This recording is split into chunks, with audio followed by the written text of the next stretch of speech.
I usually when I'm streaming, never mind. We're Doesn't live. matter. We're live. I caught you. Okay, we'll Don't do it be live. gay. We'll Don't be do gay, it live. campy. Don't be gay, We're campy. doing it live. Hello, everybody. It's Thursday night. You know what that means. It's the new season of For the Homies podcast because last week was our 2-year anniversary. It's the beginning of our new season. I guess I'm gonna do that. I'm gonna start doing that. Like the show after our anniversary is gonna be the start of a new season. I know it's retarded, but hey, I'm doing it. Fuck off. So we got a very special guest tonight. First time on the show. But before we get to our special guest, returning from the Caribbean, I guess he got tired of sucking on those coconuts on a desert beach somewhere. Welcome back, Kreese. Yeah, let's go with that. Yeah, man. I am back from vacation from Honduras and like Mexico and all the southern border and all that good stuff. It was fun. Just get to relax with and just chill with the family for a little while. But I'm back and it's Thursday night. We could have been anywhere, but you're here with us. Mr. AP, you've been holding it down for me, sir. And I've been seeing you, bro. I've been seeing you. Congratulations on the Chuck Dixon thing, my friend. Oh, How you been doing, man? That was great. That was great. He's an awesome guy to talk to, by the way. I'm doing great. Happy to be here as always. Can't wait to get into some of the subjects, and one of the ones I've made like 4 or 5 videos about in the last week. So can't wait. Yeah. But yeah, Ebola. Ebola vote. Okay, unlike AP, where I'm not French, I'm doing good. Fake news. Damn. Say you're French. Well, AP is French, Yeah, but I'm okay. doing good. Ready to talk about some exciting stuff. Yeah, let's talk about them. Nice. And welcome for the first time to the show. He is part of the Rippaverse. You guys might know him, but he's going to introduce himself and tell him what he does at the Rippaverse. NDAndrew, welcome to the show. Hey, thanks for having me, guys. It's actually been a while. I've been chatting with Kreese about getting on, and Anatomic as well for a while now, and Yeah. we've never been able to make the schedules kind of align, and they finally did, and I'm glad we were able to make it happen. It's all this So kid what- right here. So you work for Rippa. So what do you do for the I do. Rippaverse? Oh gosh, what don't I do at this point? I started out just doing social media part-time for Eric, and then I saw one made $3.7 million, and Eric messaged me. He was like, hey, remember that time I said, depending on how this comic book deal goes, we could do a full-time sort of thing? I said, yeah. He said, I kind of need you now on that. And mind you, this was like the day after I Saw One had launched. So things changed very quickly. And now, I went from doing social media to now I'm our creative manager, creative director. I work with all of our artists, all of our writers, also our video editors to make sure all of our assets are good. I also work with our advertising team that handles our Google ads and our Facebook ads and things like that. I'm also one of our writers now, one of our editors. I do quite a lot. If Eric shoots me a DM and says, hey, I need this done, I have to put on that hat too. Don't forget the most important job, making sure the Saska sisters don't spoil anything. That's honestly the most difficult one of all. That is the most difficult one of all. So we could talk to you. You need to tell the Saskas they were supposed to come on our show again last year, and they never got back to us. So we were trying to get them back onto the show again. For shame, I will let them know. Shame them. I will let them know. Yeah, I do quite a lot. Now I'm blessed enough to be able to work with a bunch of incredibly talented people. People far more talented than myself, but I consider that a blessing because I get to learn from them. And, I try to be a sponge and absorb as much as I can. That way I can improve in any area that I possibly can. And I'm blessed to be one of our writers now. I'm the creator of one of our characters, hopefully more characters down the road. I actually just this afternoon sent a pitch to Eric. So we'll see how that goes. So if I'm correct, you're behind the Rippaverse for Speedster, correct? You worked on this. I had I'm to say creator and writer of ArcStream. I have to say when Eric was like he was hinting towards his next project that was about to come out, I'm like, I hope it's a speedster. I'm hoping. And it's like when I saw the character, and I'm like, that feels good to hear, man. I really appreciate that. I'm very proud of the character I created, Zephyr Arland, aka Arcstream. yeah, Very proud of the design. I actually designed that suit that's been used in all the promotional materials. nice. It was slightly modified in a couple of spots by the amazing phenom Kanan White, because he's incredible and can, as far as I'm concerned, do no wrong when it comes to designing and drawing characters. And so he made my design even better. Like, Looks what badass, is by the like one character other than what you just pitched? Don't talk about what you just pitched. what character, like in the comic book zeitgeist, what would you like to work on? What type of a character would you like to work on? Oh gosh. I would actually, this is something that I was challenged to do by Caro, who is, again, as you guys are aware, been on the show Friend of the before. channel. She's wonderful. Love Caro. She's like an older Caro's sister to amazing. me, and including all of the bullying that comes along with that. Yep. As it does. As it does. That is true.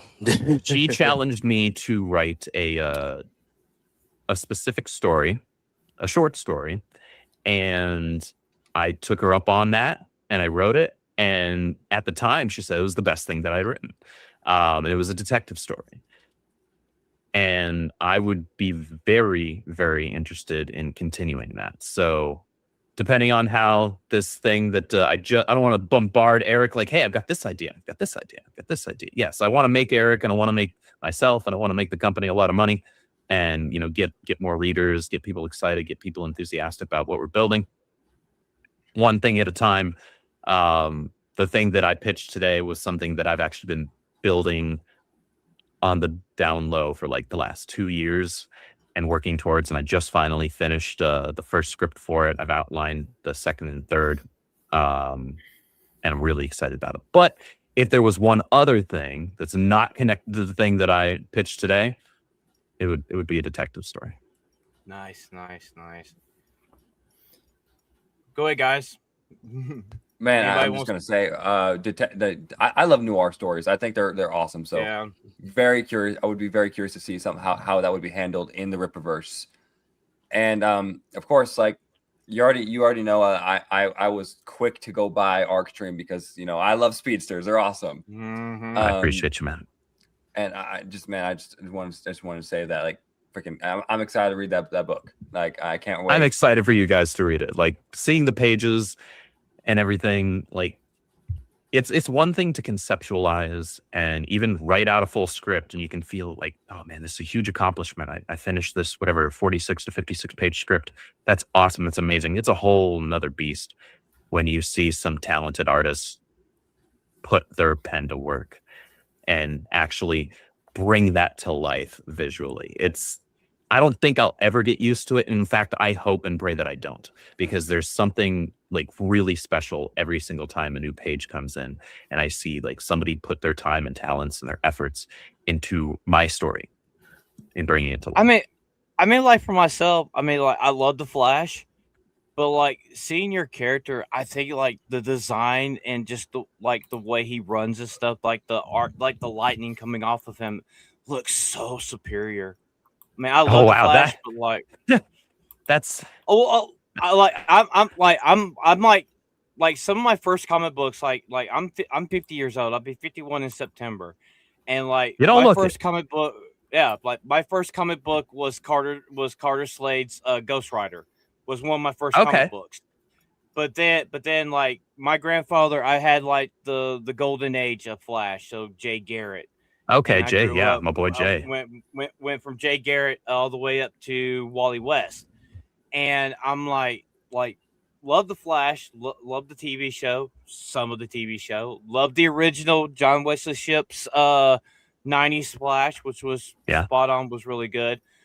but like looking like at the like that little video thing that they played, and I was like looking at that, I'm like, holy shit, this is beautiful. I appreciate that, man. Like the one thing I just hope, just like the one thing about Flash that I've grown to hate is the multiverse. Ain't none of that. BS. There ain't none of that. We're not doing any of that, nor is my character going to be doing any time travel through running. Oh, none thank of God. that. Thank you. No, that's the no most timey exciting. wimey stuff. Like no multiversal stuff. It ain't happening. The most Lazy exhausting writing. part about a lot of like DC and Marvel is the fact that it's multiverse everything. It's like billions of variants of Spider-Man, billions of variants of freaking Flash and all that. It's like, can we just stick to one, like one or two or a small group of characters like Barry Allen and Wally West?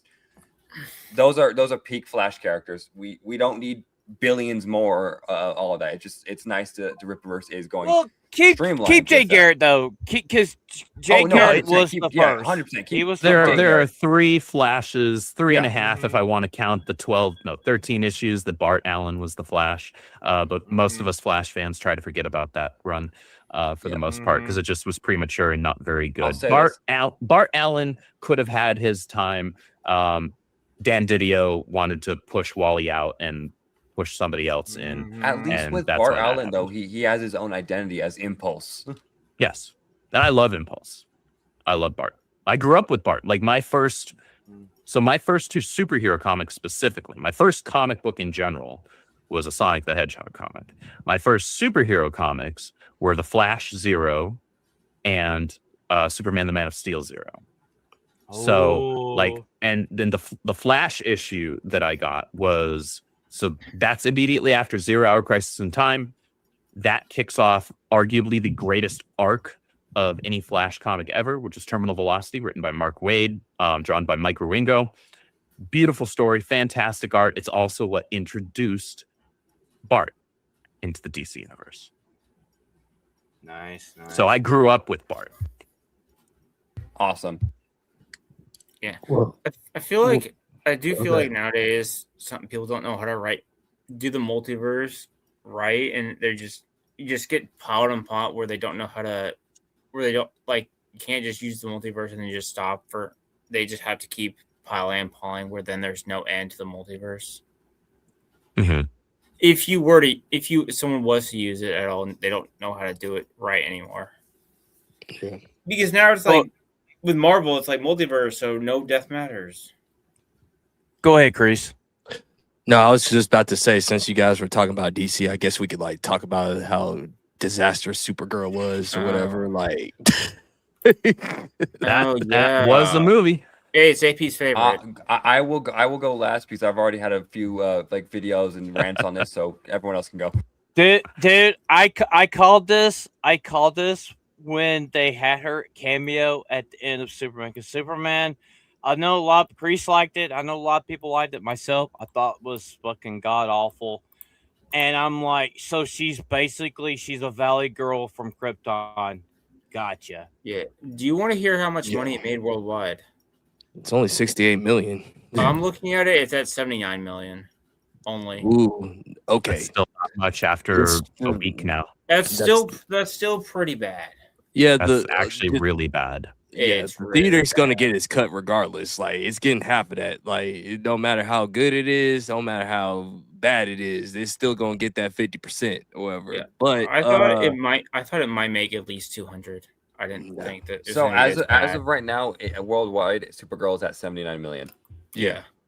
That is rough. I mean, I said it in my video. I was like I got a little bit from AP saying I'm vindicated. Okay, like listen, last year, like some of my friends, and shout out to some of my friends, I love you guys or whatever, but y'all were just they were like really gaslighting this Supergirl, thinking that this was gonna do actually good.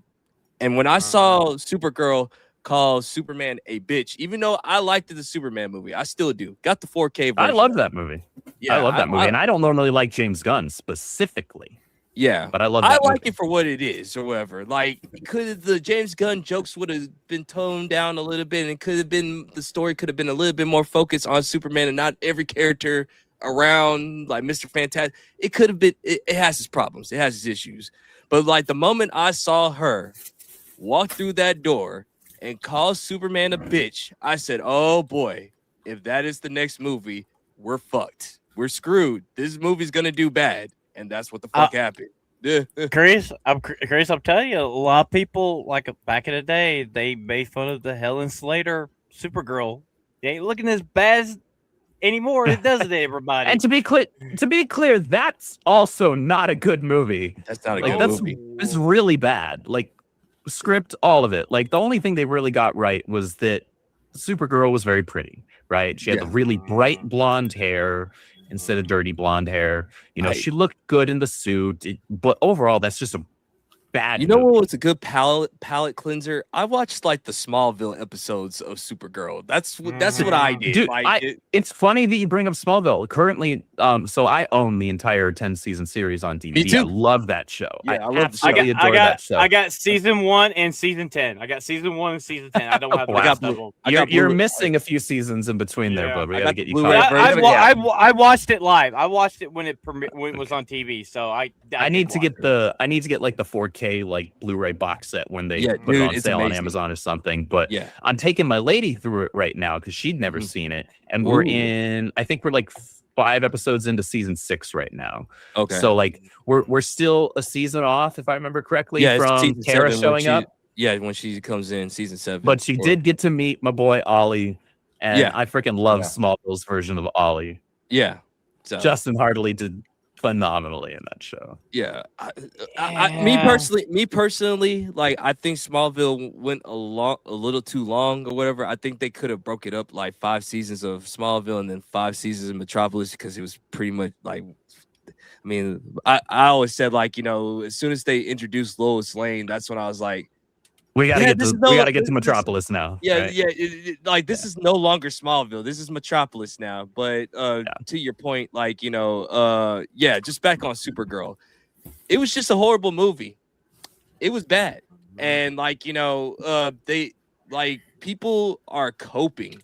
Like people are starting to say like and seething. like the Incredible Hulk, man. The Incredible Hulk was a bad second movie. Well, the Incredible Hulk is better than this. Incredible Hulk is the best on-screen portrayal we've had in live action of the Hulk. It's like, why are you comparing Bad Abomination? Bad Abomination, but Edward Norton did a really good job. Yeah, like myself, it's like everybody has said, like I was correct on this. Like Lobo is the only good thing in the fucking movie, and he's only in it for just a short amount of fucking time. And like Jason Momoa has always said, if they're gonna let him do a Lobo movie, it's gonna be rated R, or he's not gonna fucking do it. He was. I don't even say he wasn't even fucking Lobo. He wasn't even Lobo because he wasn't acting like the main man. He wasn't. Okay, but here's the problem with Jason Momoa as Lobo in this freaking movie. Perfect casting, like genuinely, could not have a better casting for a character like that. But he just was so lackluster, and then there was, he was too nice. Well, the problem was the script. That's how they wrote him. They wrote him to be honestly no different than how Momoa was acting as Arthur in the old DCU. Yeah. Right? Like he was almost characterization wise, he was indistinguishable, which is to say he was kind of just Jason Momoa. Yeah. Like they didn't write a script that allowed Jason Momoa to fully leverage the character of Lobo. He wasn't the main man. I really wish we got at least one moment where Lobo and Supergirl were fighting. Like that would have been cool to see. But no, it was just freaking. It was like, oh, Lobo was there, helpful when the plot needed him to be, and then just pissed off. It should have been. Lobo isn't a good guy.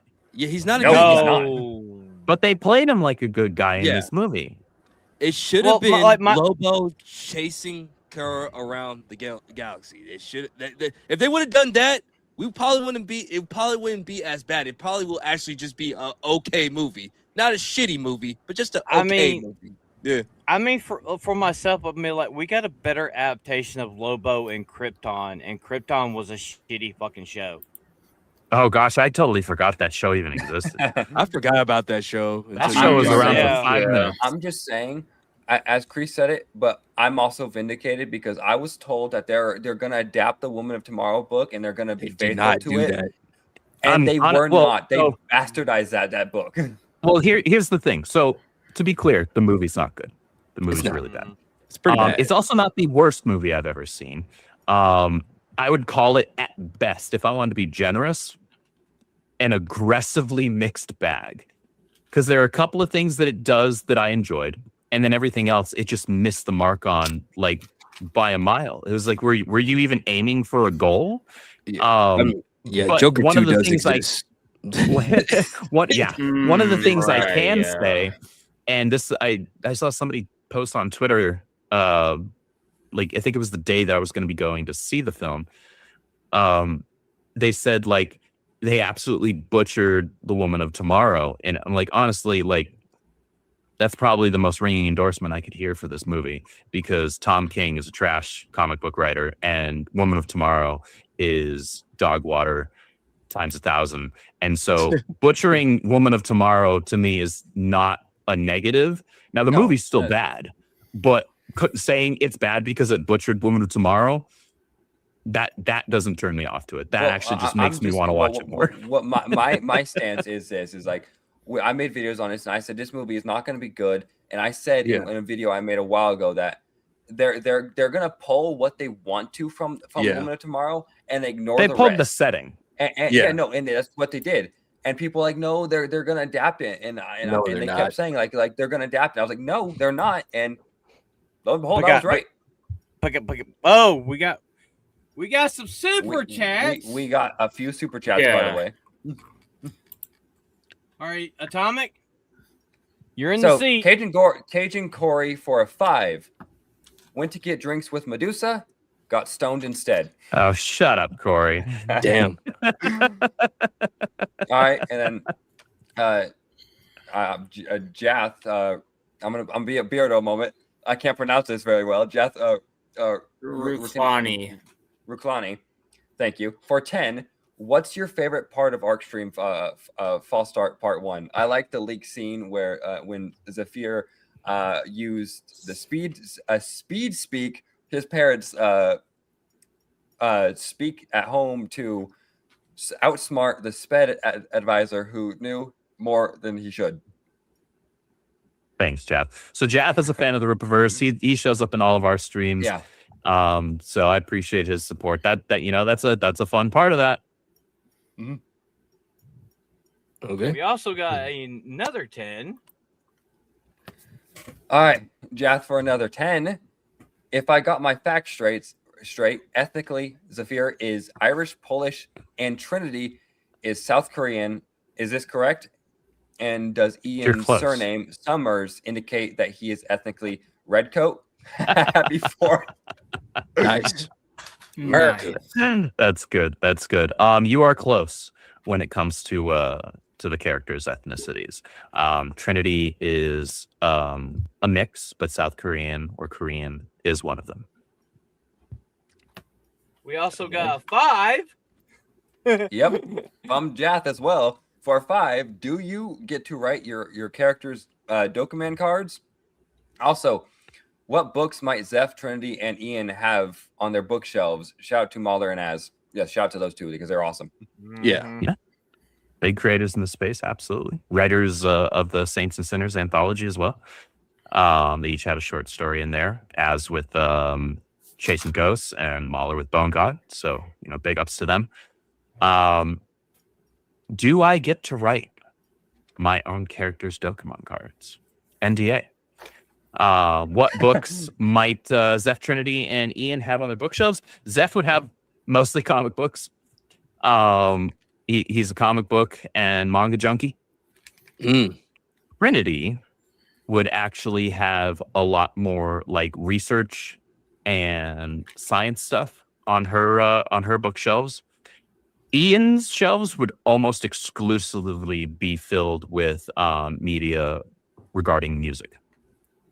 Nice. That's And what's we up. got Specifically guitar. we got we still got 2 left. Two more. Yep. All right, Yep. Joth, for another 5. DC Comics question. When well written, what makes Superman and Wonder Woman's books unique from each other despite how similar the characters are? Ooh, Assuming that's it's a question good for all of one. us. Oh, That's pretty good. Too. that's a good question. It's for me, like when it comes to Wonder Woman, like I love a lot of Wonder Woman stories, but like the modern stuff, like Absolute Wonder Woman, I hate the Yeah. Absolute Universe with a passion. I just don't like it.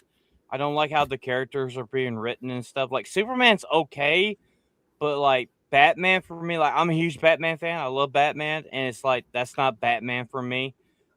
Superman is like, and then like Wonder Woman is a glorified lesbian, and At this point, yeah. that's what she is. She's a glorified lesbian in it, and Not exactly wrong. and I can't say that they're similar power based and everything, but it's just going on who writes it. It's just going on the story.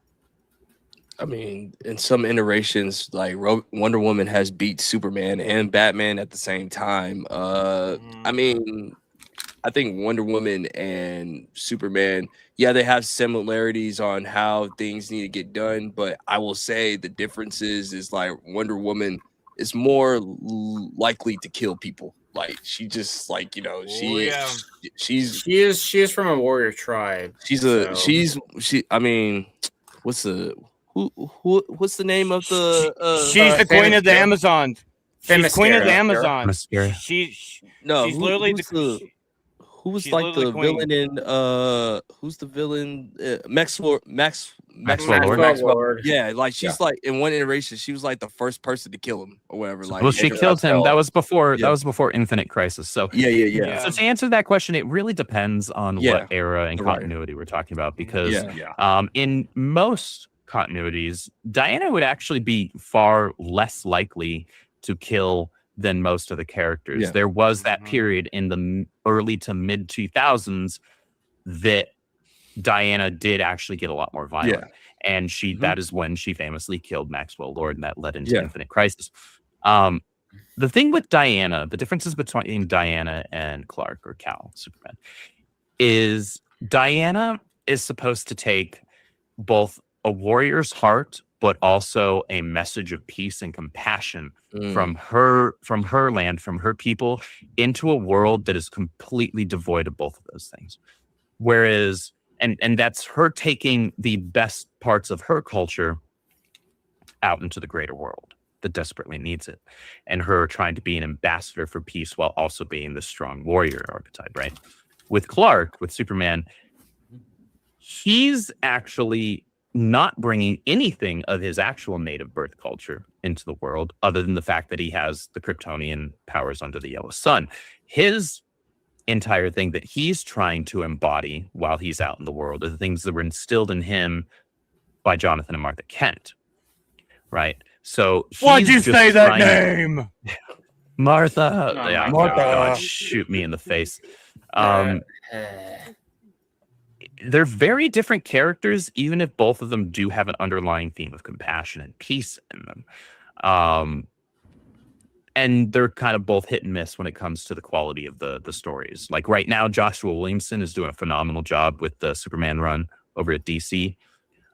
There hasn't been a good mainline Wonder Woman book since George Perez in the late 80s. So like that's just like post Crisis on Infinite Earths. That was the last time Wonder Woman had a genuinely fantastic run. And then anything after that has been at best like okay. But most of it's been bad. Like right now, Tom King's writing. It's awful. Why is it awful? Because it's Tom King writing it, and he doesn't know how to handle any characters that have any legacy to them.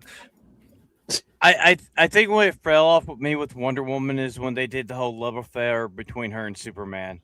Like, Well, that was specifically New 52. And no one liked New 52, to be fair. Well, yeah, well, because New 52 was largely garbage, even if there were a couple of gems in it.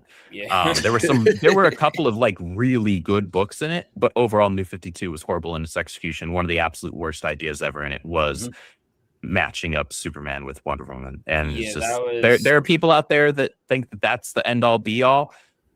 I'm sorry, I get it. That was probably your first comic book you ever read, but that's just not how it is. Damn. It didn't I mean, it never really made sense to me. I think for me, like my favorite Wonder Woman is gonna be at Flashpoint. That's my favorite Wonder Woman. Is from Flashpoint? Yeah. Where she literally like she was fucking Aquaman and she fucking kills Queen Mara. Yeah, she beheads Mara. Yeah.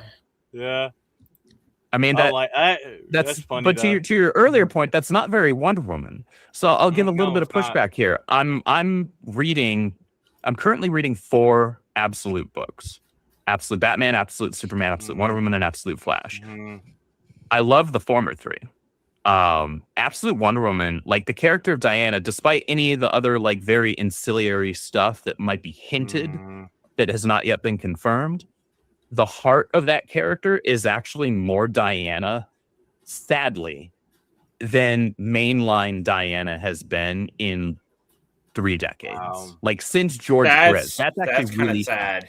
It's really sad because nobody is attempting to write Diana as Diana anymore. But Wonder Woman, despite the setting being completely different and despite her design being different, her heart, the character's heart, is actually way closer to classic Diana than anything. I was gonna ask you, so it's basically like the Justice League Unlimited Wonder Woman, like if I'm getting it correctly, Andrew? From the animated series, yeah. Like her heart is far more like that than anything. Okay. Yeah. Which surprised the heck out of me because I also don't like the writer normally. I don't like the writer's stuff. But I decided to give it a shot and I'm enjoying the book. Andrew, I do want to ask you one little quick question. What do you think of the new Brainiac, Joker Brainiac? The Brainiac in the Absolute Superman, man, he is creepy. I see him on the page and I'm like, man, that thing gives me the creeps. I'm like, why did they like take Joker and like they mixed him with Joker? And I'm like, he's got the backwards legs. I'm like, oh my god, this is so. Is he supposed to be like a doll or a? They're taking big swings, and I understand that the Absolute Universe is not for everybody, and that's totally okay. I'm normally somebody that I don't give a crap about alternate universes. I'm not interested. But Absolute Batman #1, Absolute Superman #1, Absolute Wonder Woman #1 sold me. I think what I like about the universe is it's willing to actually take some big swings and set itself apart in ways that are far different from what we normally see out of an Elseworlds or from like an alternate universe. Most of the time, when you think alternate universe, Batman or Superman or Wonder Woman or whatever, right? What's the usual go-to? Oh, they'll just do like a gender swap, or they'll do a race swap, or there's not really much that's actually different about the character other than they changed the color palette and made them less interesting. Whereas in the Absolute Universe, they're trying some big swings, and those big swings mean that sometimes they're going to whiff with people, right? But they're willing to at least try something that's different, whether it's visually different, stylistically different, and it's while pretty still profitable. maintaining. And the fact of the matter is, whether people like it or not, it's bringing people back into comics and bringing people into comics for the first time. It's actually working. I mean, it's profitable, so that's what they're looking at. I mean, like for myself, like one of the main things that like got me to where I just didn't care about comics for a good while is what they did with Superboy, like making him gay, and then with John Kent, man, that and what they did to Robin, Drake. my boy Drake as well. Tim is my favorite Robin. DC they were on the Kool-Aid in the late 2010s, and they decided to make some really stupid decisions. We got one more super chat.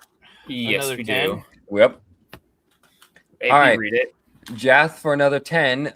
Any media, especially funny and or intellectually deep media, y'all can recommend to lift one's spirits when sad about the state of the mainstream industry and get one's mind off it?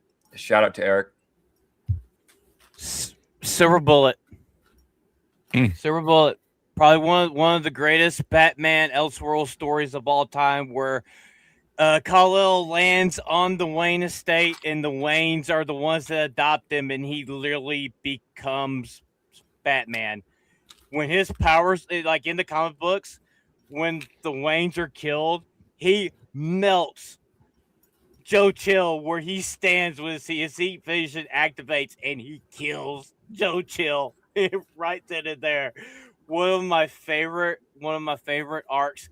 And another one, Chuck Dixon. Can't wait to talk to you, sir. If you see this, we gotta get you on Nightfall. Another classic. Getting adapted into animated Nightfall. movie. Yeah. Jeremy Adams is going to be the looks one good. that's Yeah. It adapting looks this. good. Yeah, it looks good. Like Chuck Dixon, like I love Batman, but like reading Nightfall as a kid when it came out, Chuck Dixon helped, he made me love Batman more as a hero and as a man, because he literally showed that Batman can be beaten. Like up to that point, Batman was like he was unstoppable. Like no one could touch him, and then Bane just shows up. Boom! He broke him, and he literally had to fight to be Batman again. It's one hell of an introduction for a villain. It's amazing. And that's why I hate the Dark Knight Rises so much, because they butchered that whole entire. I thought you told me you liked that movie, Kreese. Ebola, you shouldn't lie to the public. Anyway, like I was saying, I hate Dark Knight Rises. Yeah, I even told Chuck that when I met him, like when we were in Florida, and he agreed. Yeah, so, it's not a good adaptation. That movie has so many issues. I mean, for like me, magical knee brace. I think the magical knee brace. It's like when it comes to like Bane, he terrifies me more than the Joker. Because at least the Joker, you know somewhat what he's planning, but Bane just shows up and there's fucking chaos. And it depends on which Bane it is, because if he's calculating Bane, like that's the worst one. Like if he's just Bane the brute, then it's whatever and everything. But like if he's calculated, it's over. Go ahead. Yeah. What's up, homie? Yeah, I was saying shout out to two more super chats. We got two more super chats. chats. Yeah, Jath for $2. We need back the straight versions of Tim and John. I agree. Yeah. Oh, I agree. Yeah. Agreed. I endorse. Bingo. All right, Jath for another 10. Advice for writing tales where the protagonist doesn't learn a life lesson and is a good person throughout without making Mary Sue's or TF last night with little story or character, even explosions are boring. That's a little difficult to translate into English for me. Yeah. Thanks for the tip. But you only have so many, you can you're essentially positing writing a story where you have a static protagonist where there's no character development for them. Like you can do that. There are stories like that. I consider them boring. Yeah.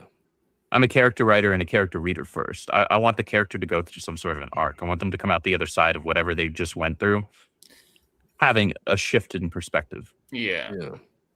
If you want to see a story where you can write female characters and they're powerful, but they're not Mary Sue's, go watch K-pop Demon Hunters. Go watch K-pop Demon Hunters. I freaking love that movie. That movie's so fun. It's such a great movie. It's unexpected hit too. It was the unexpected film. Yeah. That is how you write strong female characters. Just go watch that movie and you'll see how they were written.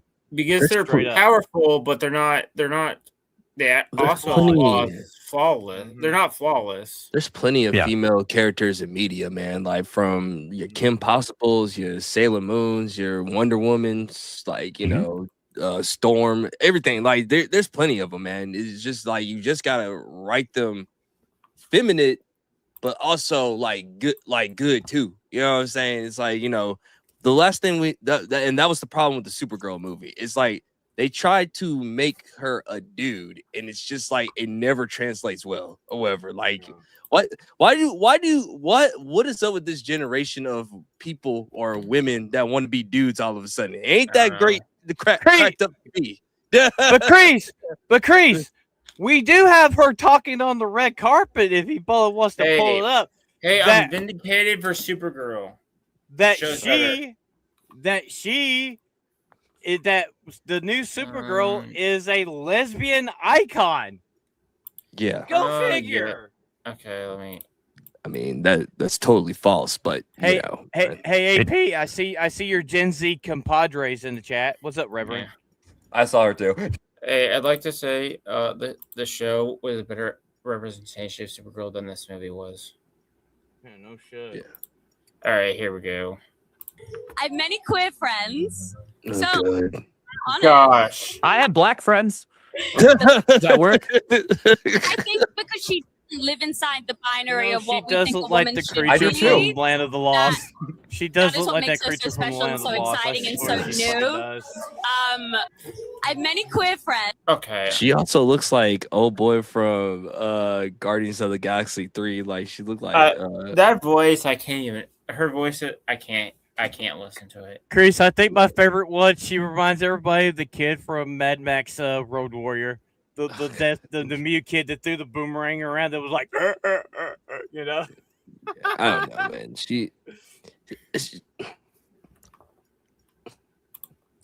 Where can we go from here other than like, you know, media training down? And that's it. That's it. Kreese, that's all I gotta say. Kreese, you know where we're going from here? We're going to Batman.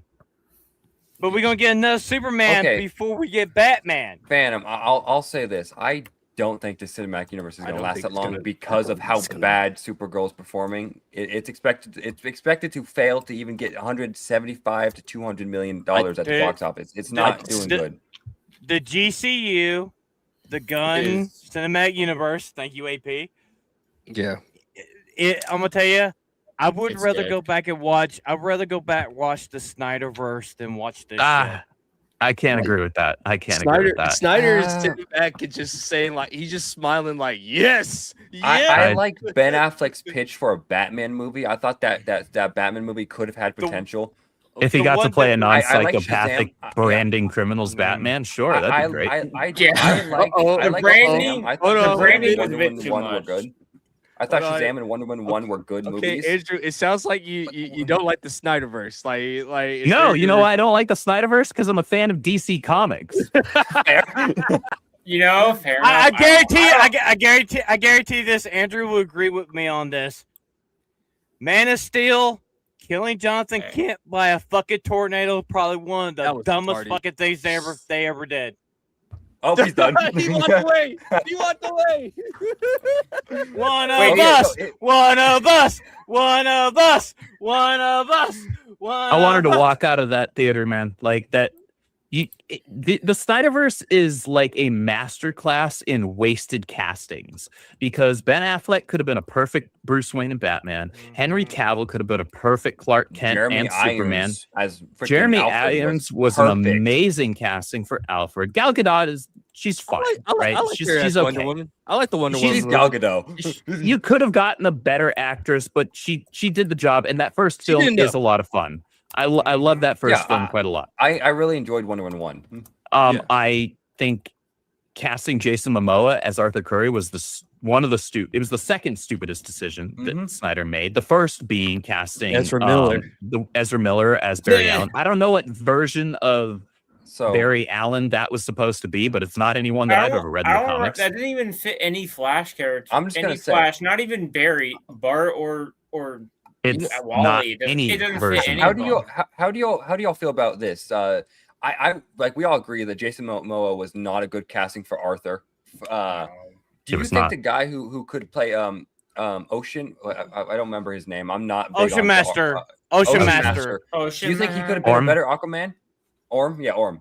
He at least would have looked the part better. Yeah, and honestly, his characterization was more similar to the character of Arthur in the comics, but instead we got Aqua Bro. And look, that's not a knock to Jason Momoa. That's a knock to the idiot who chose the casting. Like that was just terrible casting. I mean, he did have that surfer attitude. Okay. I grew up for over 20 years in the Bay Area, California. I'm familiar with the type. Like, I've seen plenty of them. That's not Arthur. Didn't Jason Momoa originally like want to be cast as Lobo in the Snyderverse? Like that was his goal, was to be cast as Lobo. Yeah, he was. Like he's talked about it before. Like he got Aquaman. He thought it was cool, but like he's a Lobo fan. He owns like a ton of the Lobo comic books and shit. Good. And like I have to say, like the only character that I liked was Black Manta, because at least they gave him his fucking suit and they gave him the attitude and stuff. But like I've seen this good. Yeah, I've seen the second Aquaman movie, and that's what we're going to be getting for Man of Tomorrow. It's going to be a carbon copy of Aquaman 2. I was gonna say this. I was gonna say this. Like I told my friends, like, you know, when it comes to just putting too many characters in a movie, it usually doesn't do well, because like I already hit the panic button, and some of my friends are saying like, well, don't you think it's too early? No, there's more misses than makes, man. What are we talking about? Like, you know, let's be honest with ourselves. Are you guys excited for Clayface? No, you're not. I'm just gonna answer. You're not excited. The trailer looked good as a trailer for like a pseudo horror film. I think it'll be okay, but it's not going to be the savior of the DCU. No, not even close. No. What I want with Clayface is a giant clay monster. That's what I want with Clayface. Dude, I've heard Penguin was good. I just don't care. I want Penguin. Penguin was the only thing that was good to come out of from myself. Like me and Kreese have talked about this. It's like Batman is going to be DOA. If you can't get Superman, Batman, and Wonder Woman right, don't even fucking try to make these movies. Okay, I did hear like going on that they did kind of reveal who was going to be Wonder Woman in the DCU, and that is because because they're panicking.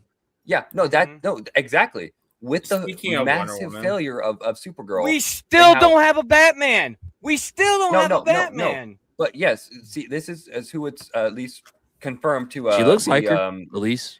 Hey, she looks good. I'm not gonna lie, she looks fine. But the issue is they clearly didn't have a plan for this. Like Wonder Woman and Batman were not at all priorities in the cinematic universe. It was Superman and then whatever James Gunn wanted. That was the problem here. It wasn't setting up an actual cinematic universe that the fans would have wanted. It was like you would have set up like Superman, Batman, Wonder Woman, the freaking trio of DC. But no, they're like we're gonna Batman Authority or Superman and Authority, not Batman. It should have started with Batman. It shouldn't have been Superman. It should have been Batman. He should have started with Batman. I don't mind it being Superman. Like it's fine. As long as it's one of the trilogy, like as long as it's one of those three, I don't mind it. But you need to have the movies like in a row, or like if you're gonna do a TV show, have fillers to set up the movie. That's the thing. When James Gunn announced what his opening slate was for the DCU, I was like, what? Like Creature Commandos was terrible.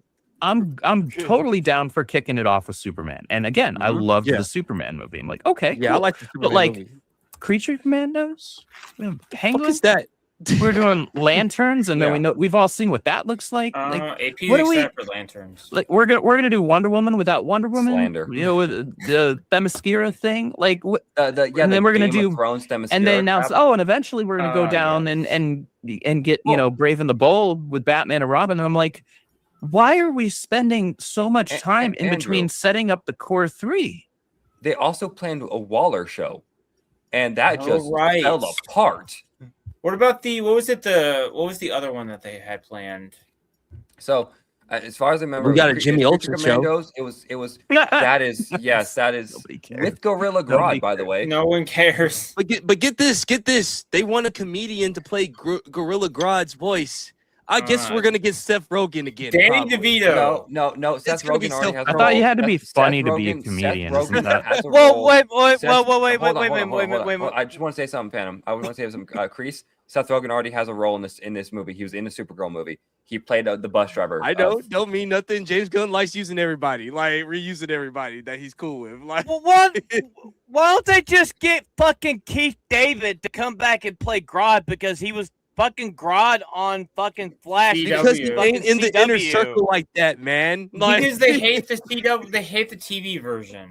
Okay, AP, I was thinking of the Authorities. What I was thinking of, I just remembered. Yeah, the Authority is one that you know that's been what, shelved. could have indefinitely. happened? You know, James, like when you said that you couldn't crack Superman, you know, it was down the hallway that you had Superman and Lois writers that actually knew the character, that So actually true. like knew like Superman had Lois tomorrow. was way better. For Superman some Lois was reason, way fucking better. Warner Brothers doesn't know how to make a cinematic universe. Yet the CW did it without Superman. coulda Wonder got Woman, some and pointer. Batman. I think they would have helped you. Hell, if you would have if you would have hired them, wrote the script for Superman, it probably would have been more better as Superman. And I like the movie. Don't get me wrong, but no, like when you said that crypto was your thing, like was your Yeah, I don't- connection to make Superman, you don't Kreese. say that out loud, buddy. You need to keep I that one to yourself. Kreese, I originally said I enjoyed Superman. The more I thought about it, the more I hated it. And Okay, I ended up okay. like, no. I still like it. I still All like right, it. let me say this one last thing, and then we can move on. Yeah, because we gotta talk move about on. Dan Glover. Vindication. Yeah. My thing is just like James. I mean, like, love Guardians 1 and 2. Didn't like 3 because you've completely fucked over Adam Warlock in that fucking movie. So fuck you for that. I love They your did Suicide mess up Squad. Adam Warlock really bad. I love the Suicide Squad movie that you did. You're only good at writing ensemble groups. You can't write an individual to save your fucking ass. You run the studio, actually get people who give a damn about the fucking characters and let them do their work. That's the reason why Matt Reeves is doing this shit by himself. Yeah. And Yeah. it's way better than what the fuck you're doing. Yeah. Last thing I'm gonna say is the CW is better. Yeah, I mean- Superman Lois. Vindication. Andrew, did you ever watch Superman Lois on CW? I did not. It's actually worth the watch. I'd been told actually by a number of friends, people that I actually trust, that Superman and Lois was actually overall worth to a watch. pretty good show. It's It's worth the At watch. that point, I was done just watching most TV in general. Like I watched the that's fair. first 6 or 7 seasons of The Flash, and that made me want to poke my eyes out. I saw the first after season 3. 6. No, after season 3. No, I mean after season. No, I mean after season 3. Season 3 was good. 4, 5. No. He had to catch himself real quick. FYI, Andrew is a massive Flash fan, so No, some of the writing in season 4 and 5. Don't back down, Ebola. You stand. No, 10 I'm toes saying down. the one I Can't hated. get The down, one I Ebola. hated the most was We Are the Flash. The We Are You- the Flash thing is where I gave up. oh, And that was in season 3. Was yeah. it? that Yes. was in season 3. That was in season 3, as was the bastardization of Savitar. As it goes. Wait. Savitar is just future Barry. Okay, Thank I'm you. just Wait, saying I the thought suit that looked was awesome. season- The Wait suit a minute, looked wait a minute, awesome, but Andrew. it's not Savitar. Andrew, it's not even Barry. It's a time reverend. Yeah, it's a It's a time time reference. reference. I thought It was I a thought time We Are the reference. Flash. Barry. I thought season 5 was We Are the Flash, where you just Flash doesn't- has 2 So- good seasons. The Yeah. first 2 are One, bad yeah. adaptations of the Flash mythos, but good television and fun. And then they I ruined- enjoy they those kinda- first 2 seasons. I will say I think I like they've Reverse never Flash made it in good. season 1. They've never made I a like good Reverse Flash. adaptation of Flashpoint, but the show is, I guess, the better one out of the 2. It was Yeah, half of an episode. That's That's my the problem with it. It should have been a whole. it It should have been the whole didn't- season. But ain't anyone done a good adaptation of Okay, Flashpoint. so- The animated Flashpoint Paradox. I don't know. I'm not. I'm saying So- live. I'm saying live action. I'll- Live I'll action. say this. Oh, I live don't think you action. guys. I don't think you guys are gonna There's win not- with Oh, him, man. dude. There is Bro, no. there's okay.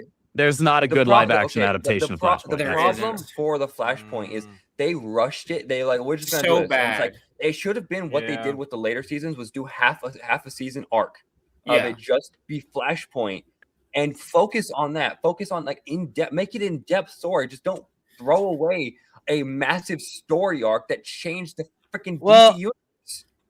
At least I- they give us this much. At least when they start using fucking Flash in the DCU, they didn't take him off television like they did fucking Superman. Because the thing is, because the Flash was already a main character, so they realistically couldn't. Hey, they did that I with hate- Superman though. Yeah, I did hate a moment where Iris We're didn't not care gonna that. have two Batman, but Oh but yeah, we're gonna have two Superman. We can't have two Superman, but we can have two Batman. But I guess we can move on. What do you guys want to talk about next? Okay, All what is right, it, Danny Glover. Yeah, bring up Dan Glover. A lot of people he's a hell of an actor. He played one of my favorite characters of all time, Detective Murtaugh in the Lethal Weapon series. He announced yesterday that he was diagnosed with Alzheimer's disease, and man. for myself, both my grandparents suffered from Alzheimer's, and it's going on how long he's been diagnosed with this, but I've seen it. Like, it took my grandfather's my grandfather lived another year before he died, and Alzheimer's is what got him. But love Danny Glover. He's did a lot of good movies, and this hurts. This hurts. Yeah, He's an older man. He is older, so it just comes Yeah. with age or whatever. It's like Father Time is undefeated, but one of my favorite Danny Glover movies is Angels in the Outfield. I love it when he plays. Yeah. I love that movie. Like, Dude, everybody really stop sucks because cussing. Wait, what? Like, That's a good movie. I think this is one of the worst ways to start losing an actor. Like, if they die, yeah, that's tragic. But when they start losing their mind, it's more heartbreaking because they're still around, but it just like, But they don't remember AP anything. And But AP, you gotta remember what it was like. We talked about this on the show like earlier this year. They like announced that they're going to film another Lethal Weapon with him and Mel Gibson, and now that's in jeopardy now. yeah, yeah. that is kind of Yeah, because look at something. was it oh gosh, why am I blanking right now? Who his faculties have deteriorated super heavily in the last year and a half. Bruce Willis. Bruce Willis, yeah. Yeah, Bruce Willis too. Like, and that's super sad, right? Like, yeah. The fact is, some of these actors are getting on in years, but that's one of the worst ways to go, man. Like, your mind deteriorating. It's one thing for your body to just you're getting old, right? You're in your 80s or in your 90s. Your body breaks down. That's nature. That's just how it works, right? Yeah. We're finite here on this earth, but when your mind is deteriorating faster than your body, that's it's just bad. more tragic. I've seen it. I mean, I've seen it. Like my grandfather, like the last maybe, I'd say the last 2 weeks of his life, like the last thing that I remember, like he was in World War II, so he fought the Battle of the Bulge. He was in Tank Division. It went from D-Day Normandy all the way to Berlin. And I remember like the couple of nights before he died, like he literally grabbed a broom handle, put a bucket on his head, and he thought he was back fighting again. And he like Alzheimer's patients, like some they go quietly, but then there's some that like they'll like have sporadic moments of clarity of like stuff in their past. And like Danny Glover is an icon. He is an icon.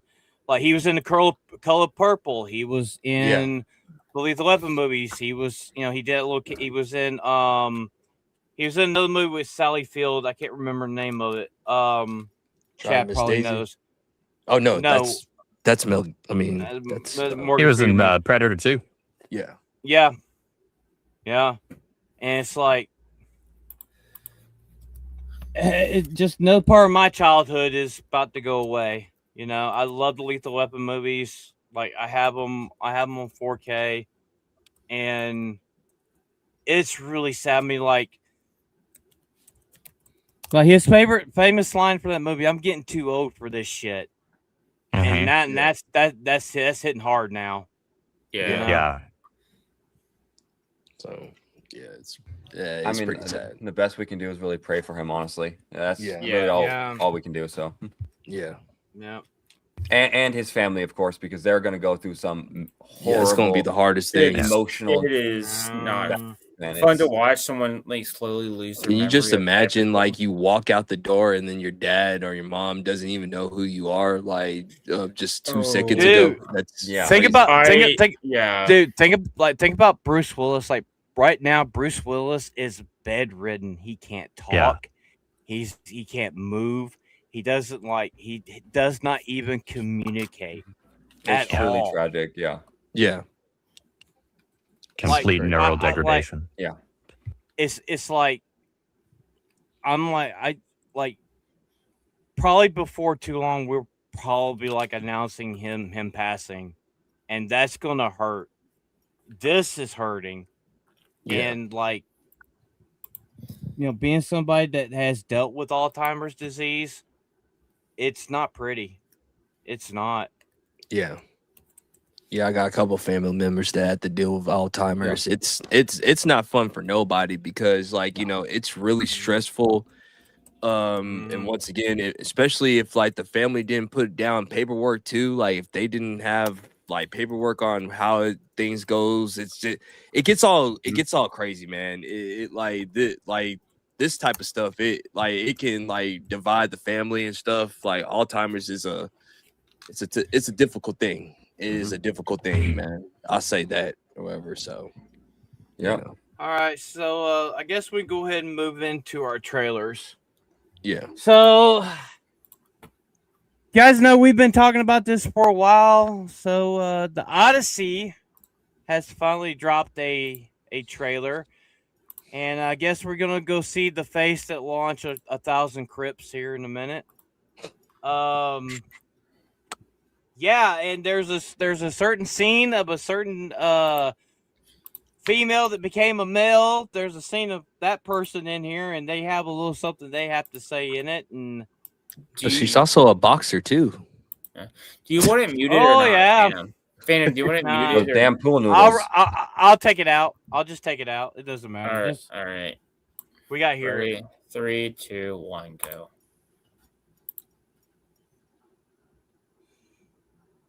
You got it pulled up.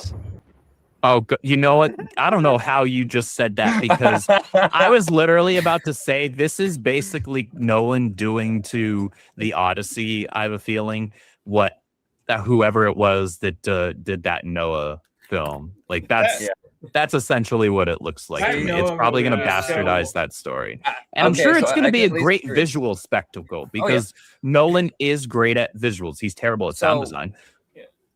If the story's even decent with this movie, if it's even decent, it's going to make a shit ton of money, and it's going to make Oh, money I'm either sure way. it will. It would make money. It's just, Yeah. is But it gonna be liked? I have He no doesn't faith. care. He doesn't care. Okay, Nolan is not a fantastical guy. He's more grounded in reality. Why make Yeah, that's a why movie his about Batman Greek was just James mythology? Bond in a Batman suit.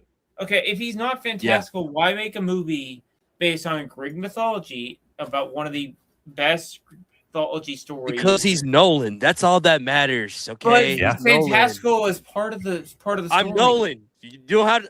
There has no reason. Because I want to. That's what he's saying.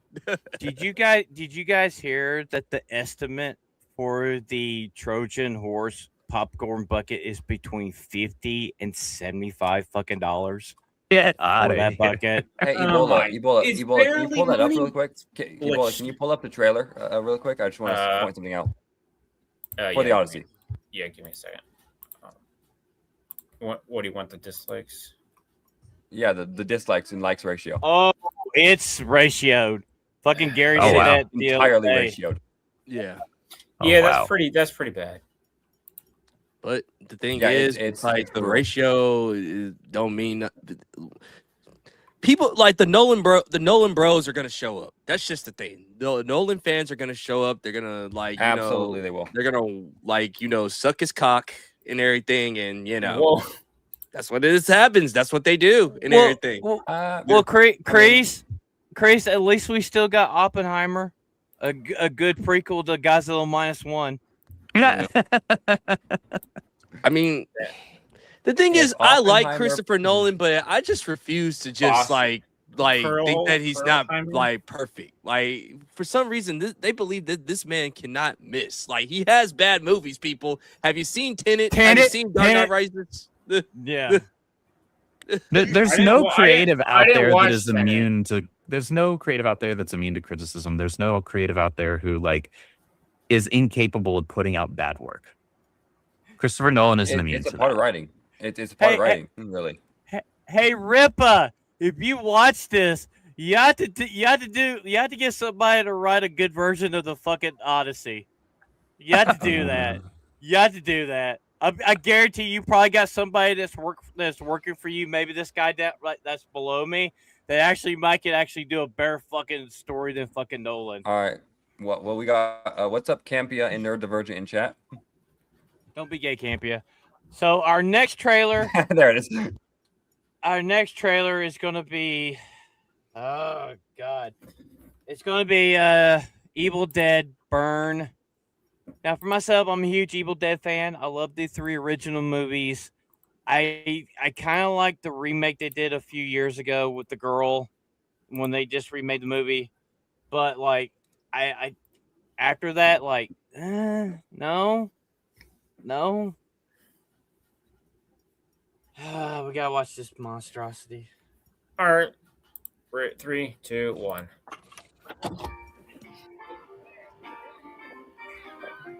All right, you ready? I have something to say about this. How they're doing this new version of Thank Evil you, Dead. I gotta Joseph. talk about it. Yeah, it's beautiful. No. That's Will's seat. Where's the wedding ring? Alice, you were his wife. Why aren't you wearing it? I'm not Whoa. trapped. Did you sell it? No, of course not. Good price. I really think we should do this another time. No, now's the best time. Will's looking down on us from above. From above.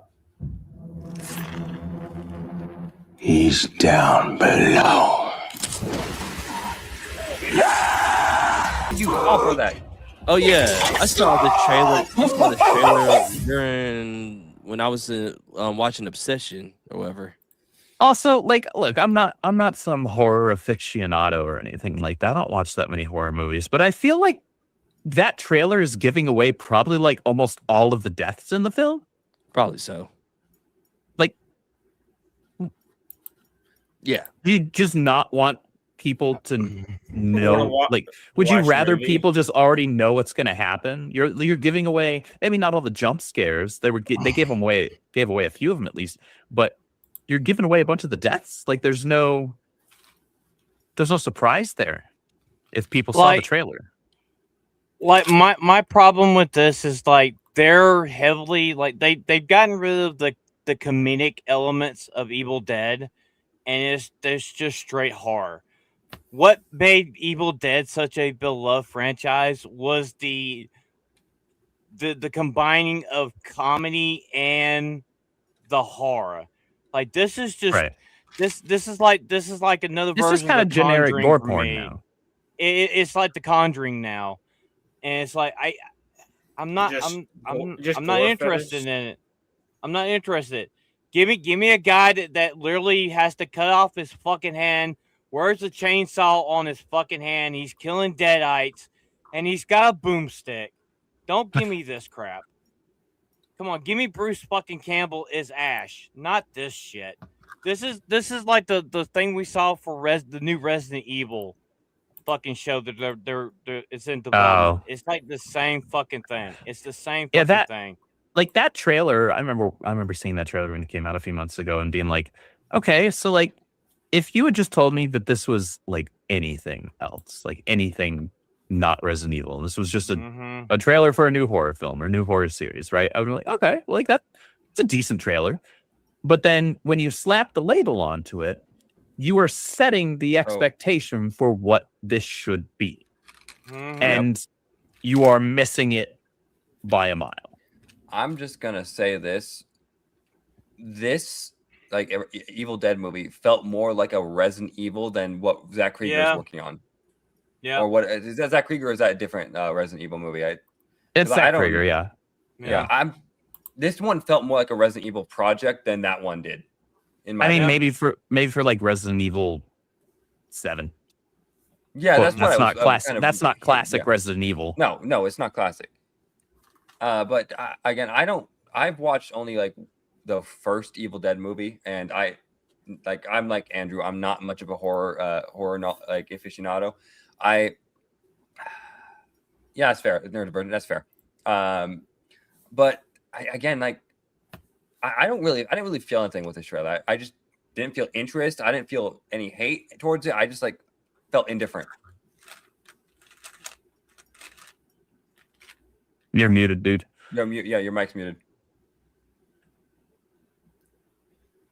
This happens occasionally. But the trailer was Yeah, the trailer. It just doesn't go feel watch the same. Obsession. Like, the thing, that's all I'm gonna say. Yeah, that's fair. That's I've heard that's that's the thing that really good. frustrates me is like Ash is really what made those movies great, is because Bruce Campbell, he brought personality and humor to a horror genre, and it's what made it awesome. Well, the thing is, AP, like the first movie was a straight up horror movie, and then they went back and because there were some hints of comedy, and people love Bruce Campbell's like comedic chops and that, so they literally like they went back and redid the entire first movie and made the second one, and then they made the third one, and then they made the TV series. But like this right here, this is a cash grab. I believe they probably made another movie, and they just like, all right, this movie's not going to be good. Let's just slap the Evil Dead title on it. Slap the branding on it. Yeah, they got the Necronomicon on it. Like they've done that before, like with Hellraiser.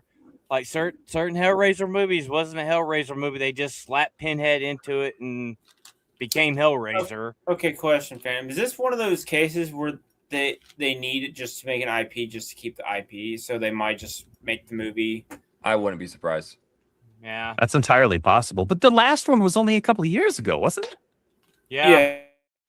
I was just thinking because there was another movie we've talked about where like they are making the movie or a show because they're almost running out of the IP. But guys, Sam Raimi is not attached to this.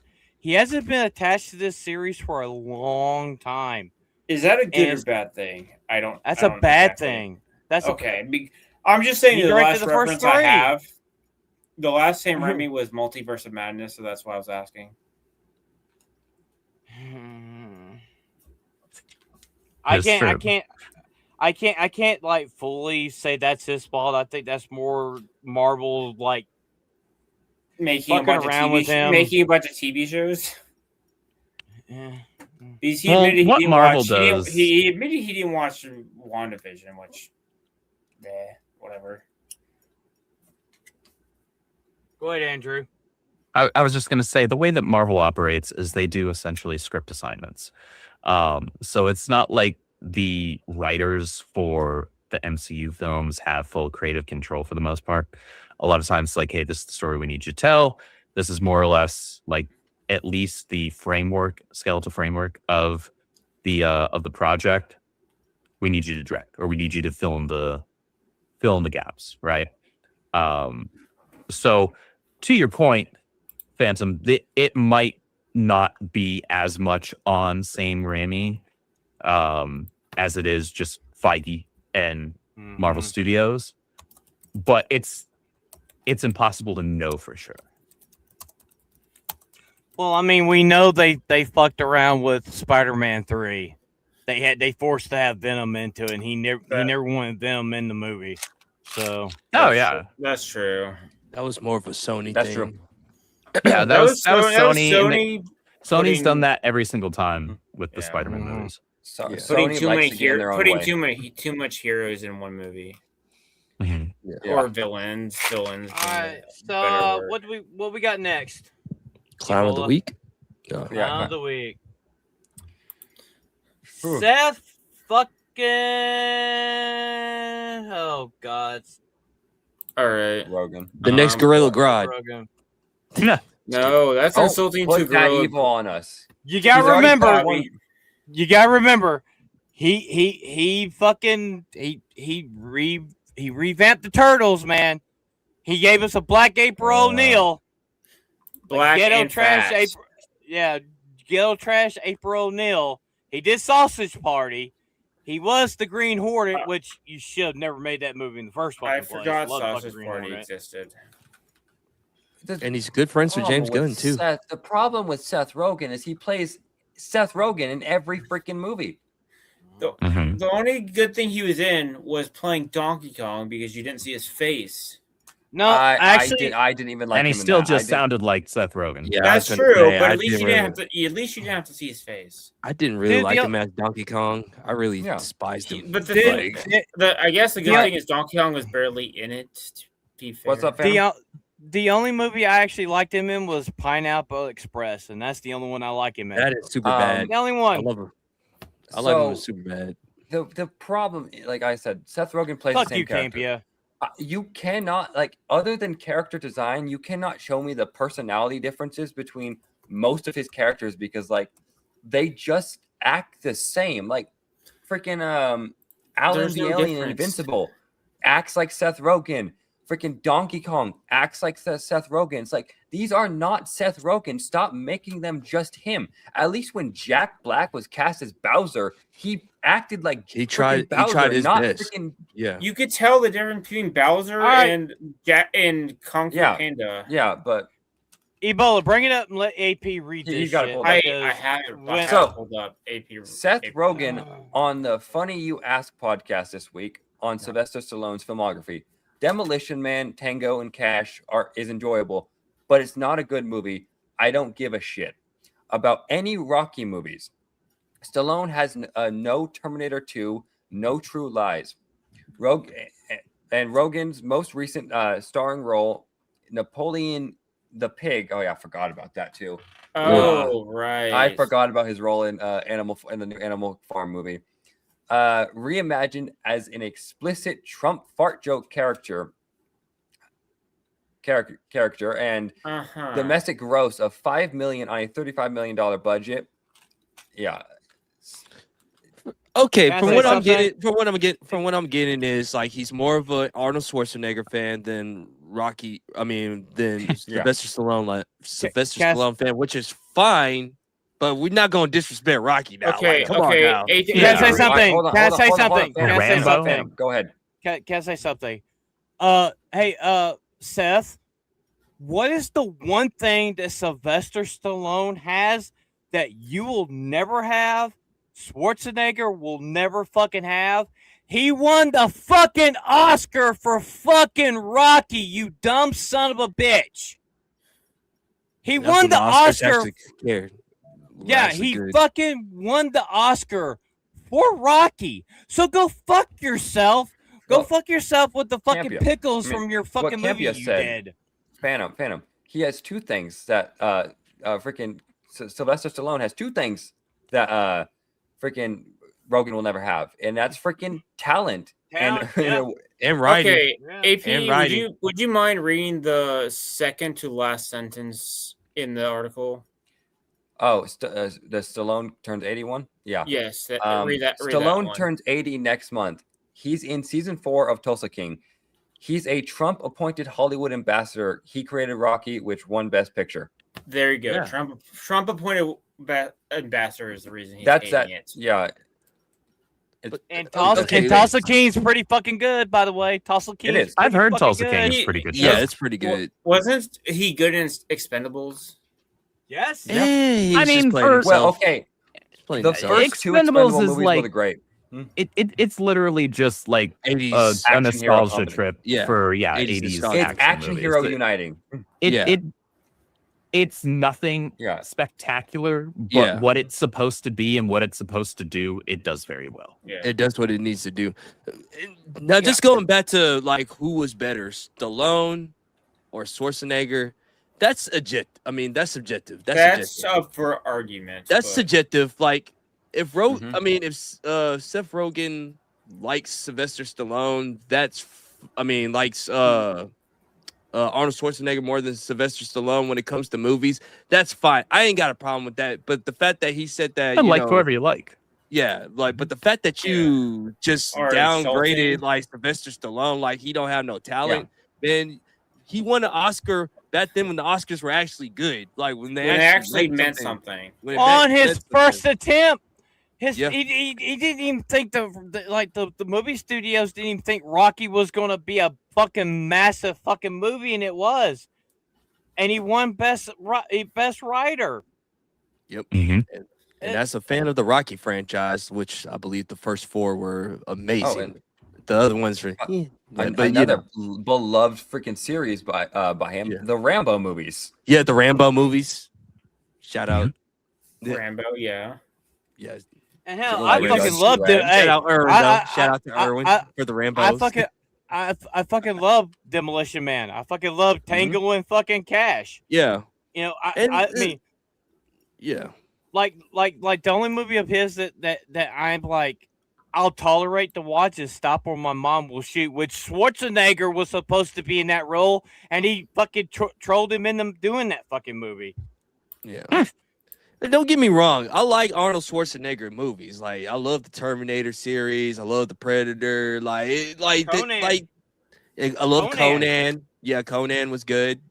Guilty pleasure him playing Mr. Freeze and Batman Robin. Sylvester has his things or whatever. Schwarzenegger. They got too many S's. But yeah. Wait, Yeah. question. Was Schwarzenegger in Spy Kids? I don't think so.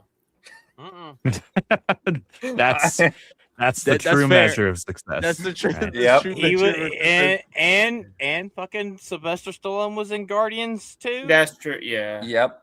And he was in the Suicide Squad. He played King Shark. Yeah. Oh Yep. right, King Shark. And And Num num. Yeah. num. This is like, yes, Seth Rogen's allowed to have his opinions. He doesn't have to freaking like Seth Rogen. I mean, not yeah, fuck, whatever. He doesn't have to write Stallone. Sylvester. There's too many S's. I agree with He could have his opinion. yeah, As dumb But as he's it wrong. fucking was, it's wrong you- as shit. you gotta realize that you're gonna get clowned on your fucking takes. And dude, you're a fucking leftist fucking lunatic. And the reason he's saying this about Sylvester Stallone, face it, he says it in that fucking interview.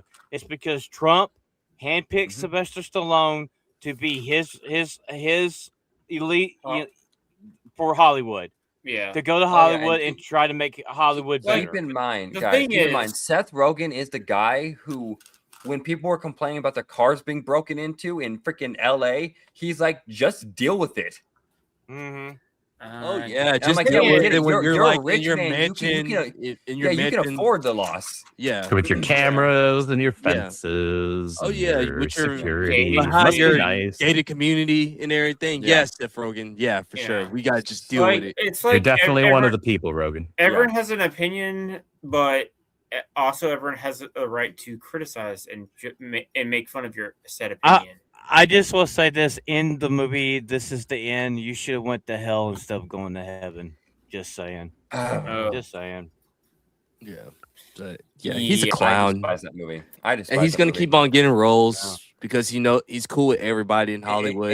It's And he's gonna be the because next Gorilla because Grodd. he's got the right politics. Crease, get it right. Get it Please, right. No, Kreese. No, Kreese. Crease, get it right. He got Kamala's golden knee pads and he uses them daily. Yeah, that's daily. what I say. He's Oh, cool. God. He's cool with everybody. He's cool Well, with everybody in yeah. Hollywood. Like The that's why thing he is, keeps on he's- getting roles. No, it's not just that he's cool with everyone in Hollywood, because you can be cool with everyone. He's got the right politics. Yeah, And that too. that's the thing. That's the ultimate aspect of Yes. this situation is he is living freaking high while like people like Sylvester Stallone, they're kind of being blacklisted by Hollywood, but Sylvester's still working with Paramount and they're producing like freaking Tulsa King, which is a good show, and he's still going, but he doesn't have the same luxury as like people like Seth Rogen nowadays, because like they get the Golden Palace while like they're trying to slowly try to push out anyone who is remotely sane. Yeah. So I mean, they. You right. know. Yeah. All right, everybody. So we've talked about this a lot here lately. So Michael is almost at $1 billion. It's like what, like a million shy? Let me 20 check. million, about 20 20 million. million shy. Yeah. I can't They'll wait. make it before Supergirl makes 100 million. Yeah, it is right now At this rate, probably, yeah. It is at $977 million. Thank God. Even though it is failing, at least He-Man and the Masters of the Universe is gonna do better than fucking Supergirl, and at least it's gonna get a fucking sequel. Listen, like I'm happy for this Michael movie. Like it is like almost close. Like it beat Nolan? Yeah, Nolan. Yeah, you got beat by Michael Jackson. Ha ha. Hee. No, I'm playing. Nah. This is good, man. This is good. That just shows you how big Michael Jackson is. It's bigger than Oppenheimer or whatever. And like it just shows you that when you give the fans what they want, which was a good Michael Jackson movie. It's not the best. I don't think it's the greatest biopic of all time, but I loved it for what it was or whatever. I even got the physical copy on the way. Like when it hits July the 14th, I should be getting it in the mail soon or whatever. Like, of the Michael movie, which it was like a concert if you went to the theater or whatever. Let's just be honest. So this movie truly earned it. That's the absolute. Yeah. That's an absolute fact here. Is the movie earned its praise because one, we all know like for the last 3 decades, like 2 decades before Michael Jackson's death, they were slandering the fuck out of him, and they were trying to paint him as like the worst kind of evil. None of it stuck, thankfully. But they still, like, their establishment is pissed off by this. Like, they don't like that a movie about Michael Jackson is performing this well. And you could see how many people how many articles about how bad mouthing him even now, even continuing to freaking label him as the things that they did frequently. Well, it was just like so stupid. And this movie went through that trial and error, and they're like, why isn't it covering the allegations? I'm like, it's not even getting to that part yet. Well, also, like it doesn't help that like certain family members in the family, like LaToya and there's like a few others here and there, are like they're saying like they didn't even get his story right, which that's like.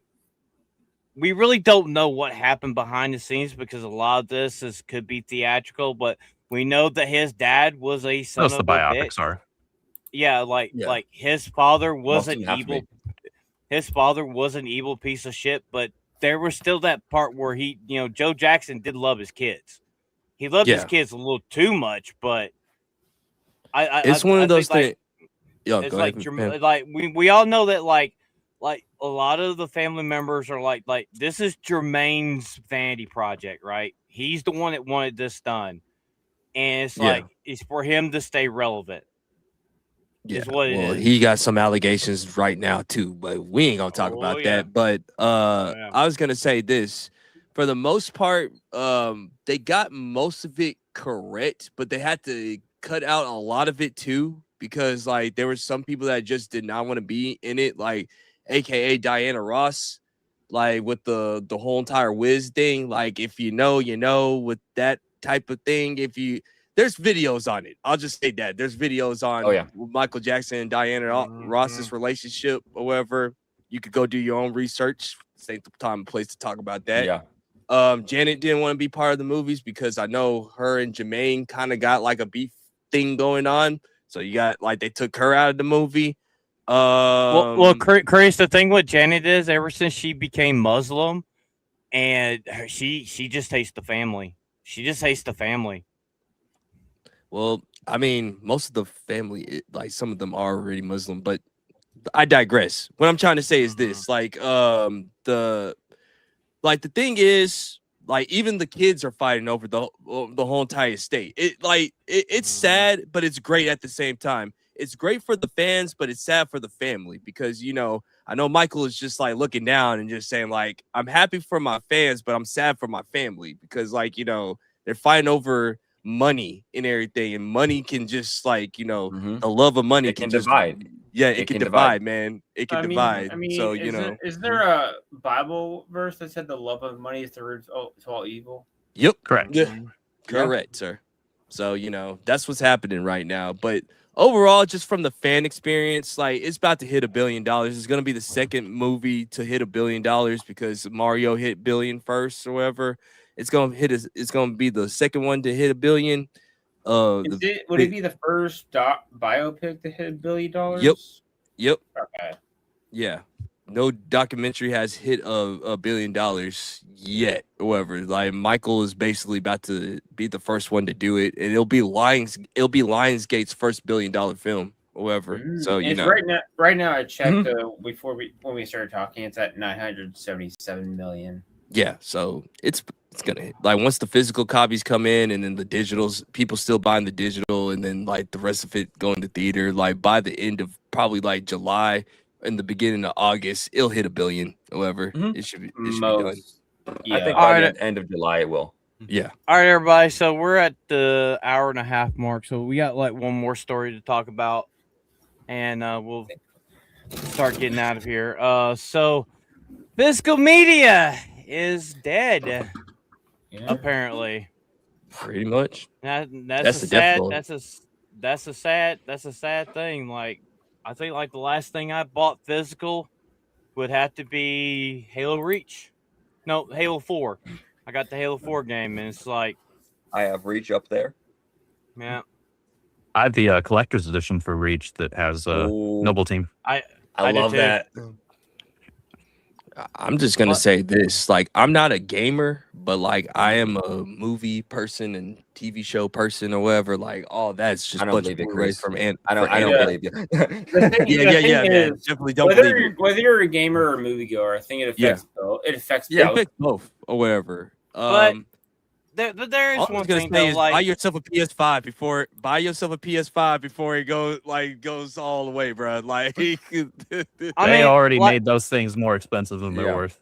Yeah, but like the thing is though, like physical media might go away for a little while, but think about like old physical media that's come back, like vinyl, like cassettes have come back, records. Yeah, record. CDs are back. Like they're like it's in cycles. It'll go away, then it'll come back. It'll go away. It'll and become a niche. Back. It'll be a niche freaking. It already is a trend. niche. Yeah, it's already is a niche. Well, it'll like physical media was a big thing. Like every one of these things, vinyl, all of it was big at one point, but then it kind of dies down when the next big thing comes along, and the next big thing is streaming, and that's the most convenient part about this. But it really sucks that like a lot of newer games aren't going to have physical media anymore. I mean, PS5 and the latest generation of consoles specifically, you really don't own the games. So they can just take them away whenever they want, and that's the problem. It is why people are going back to like PS3 era, 360 era, PS2, Nintendo 64 era. They're going back to when you couldn't just say, "Oh, nope, you said something wrong. I can take this away." But also the thing is, it's like it's pricey to create physical media, though. It is very pricey to do that. Yeah, it is. It's a combination of things. So yes, on the business end, it's a combination of it is absolutely costly to create all these physical things at scale.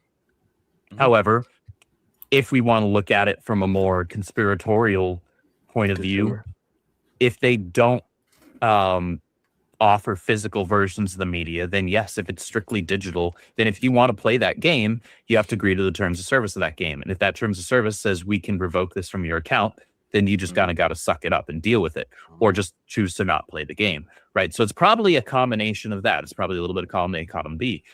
The other part is on the consumer side, we've been pushing the industry towards this for like a decade now. Yeah. Ever since digital games became a thing, it is year over year increased, and dramatically so with each new generation. Part of that is the convenience factor. Part of that is because people just don't have the space, right? Yeah. If you want to have a big ass library, like I could take a look at my Steam library right now, and if I look back to like how big PC game boxes were in the 90s or even early 2000s, I wouldn't have the space for that. Yeah. No. You kidding me? Well, see, like I have 285 games on Steam alone, and like there would be no space for freaking like if I had all physical media of that, it'd be. Well, I mean, they're just going to how Japan and Korea do it. They basically have everything's online because it's condensed. Well, I mean, if you really think about it, this started with COVID. I mean, physical like the decline in physical media started right before COVID, because you had to think like during COVID, you weren't allowed to go out and buy your stuff. Digital was the thing. I mean, like look at the streaming service boom during COVID, right? Yeah. And it's like, Andrew's right. Like for years and years and years, people went to they started going digital and everything. Like myself, I have a Series S, and it's all digital. Like I used to buy physical copies on everything. Like on my shelf right above me, from way over there to right there is all my physical media of movies. Like I have probably like 1,000 movies right here. And like it's sad to see it go, but I still think that push comes to shove, it'll go away for a little while, and it's supply and demand. People are just not, they just don't want to collect like they used to. And well, the companies have are gone going up. to that is true as well. The companies aren't going to, at least very seldom, force a complete market swing. That's not how it works. Companies react to what the market looks like and what market forecasting looks like. And the fact of the matter is, like I said, people have been leaning heavily towards digital more and more year over year for the last several years. And so they saw that, and now they're like, well, now we can kill two birds with one stone, right? So now we can, if we want, we can control everything, and most things or more things now have to be constantly online, or you have to check in online. And the other bit of it is now we don't have to worry about this other expense over here. That means we don't have to pay to have that stuff stored, right? There are a lot of things that go into that. So, and for instance, like when it comes to like, I can speak on the movie thing. Like, believe it or not, DVDs get bought more than like Blu-rays and 4Ks. I know it's a shocker, it's crazy, but like some people just want the simple format or whatever. Like they're fine where it is or whatever.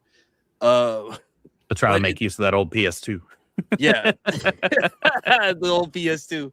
No, but like I mean, I even got like that DVD / VHS player or whatever, like that. Like it actually still works or whatever. And like, man, like there is a nostalgia feeling, but I'm not gonna lie, sometimes it does get a little cluttered every once in a while. Like you gotta dust your collection off. You gotta make sure that you don't rebuy titles or whatever. Like, sometimes you can double and triple dip sometimes because you forget that you even have the movie. So like, I'm the person of, I love physical media. I always love it. Collect what you like, not what you feel like you need. That's my number one rule. But I'm also a guy of convenience too. So it's okay to have both. You can do physical and streaming too, or whatever. It's like you don't have to be one or the other, or whatever. But but that's from the movie guy point of view. It's sad that games you're not gonna be able to have that new game smell anymore, or whatever. Like unless once again, it's up to the PlayStation guys to say like, hey, no, we still want the physical thing. That's where like the fans have to rise up again, like they usually do with Here Xbox. is one of my issues with this whole situation.